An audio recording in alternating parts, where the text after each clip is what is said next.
beef between Lil Durk and NBA Youngboy stems from a beef between Youngboy and King Von, who was murdered by a Youngboy affiliate. Almost everyone knows what's going on with Durk and YB right now, but not many know the full background story. On this episode of Inside the Crime, we break down the full beef history between OTF and Never Broke Again. Be sure to like the video and subscribe to the channel. At one point, Lil Durk and Youngboy were cool. Quando, Rondo, and King Von were also friends. But as you all know, when you had beef with Youngboy, you had beef with Quando or Rondo. And when you had beef with Von, you had beef with Durk. This whole situation started when King Von took shots at NBA Youngboy over Instagram Live for capping in his music.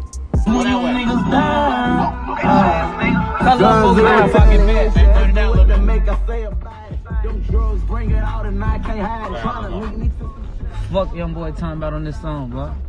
What? He talking crazy on this man. Oh, yeah? He ain't even like that. Oh!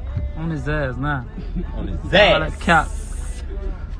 You got cap in your raps. Go straight, boss. Don't hit the white lady.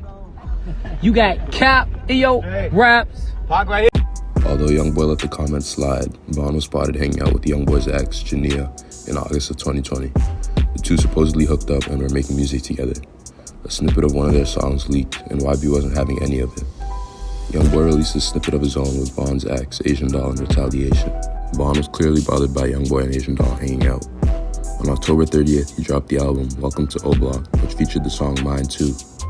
Von said this about his beef with Youngboy. I got some beef up in Nola, nigga, and ain't even know it. I hate you rapping that gangsta shit, but now you gotta show me. A few days later, he went on a tweeting spree directed at Youngboy and Asian Doll.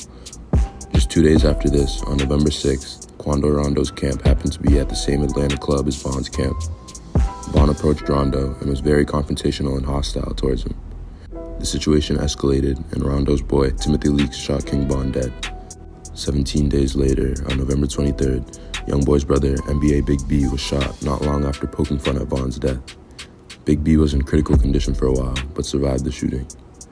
Over the next year, Youngboy and Durk threw shots at each other in their songs, with Youngboy often bringing up Von's death. On January 12th, 2022, Youngboy dropped his lead single to his album Colors, Bring the Hook. Youngboy took some big shots at Von, saying, Nigga, this that squid gang. O-Block pick it rolled up. Murder what they told us. Atlanta boy get fold up. That same day, Lil Durk posted an Instagram flick with a picture of Von saying, "Don't claim it if you ain't do it, you still a bitch." This was a clear response to Youngboy and a reference to Von calling YB out for capping in his music. A week later, an Instagram post depicted Youngboy next to a message in $100 bills saying, "You niggas gon' die." 2 days later, Durk posted a message on his own in response to Youngboy saying, "Hurry y'all bitch ass up." On February 4th, King Von's first posthumous album, What It Means to Be a King, was announced with a release date of March 4th. On February 22nd, Durk dropped the song Aha, which was filled with bars about Youngboy. Just a few hours later, Youngboy dropped I Hate Youngboy in response, which took shots at various rappers, including Durk. 2 days later, Youngboy announced his joint album with DaBaby would be dropping on March 4th, the same day as Von's album. Today is March 4th, and both Von's posthumous album and Youngboy's collab released. It is obvious that Youngboy released his tape with DaBaby on the same day to sabotage Von's sales. Von's popularity has surged after his death, and fans have been patiently waiting for his first posthumous project. Youngboy drops pretty frequently, but his loyal fan base always taps in. It'll be interesting to see who ends up winning the sales battle, but based on previous numbers, it seems like Youngboy and DaBaby will take the #1 spot. Make sure to like and subscribe if you haven't already. We'll see you on the next episode of Inside the Crime.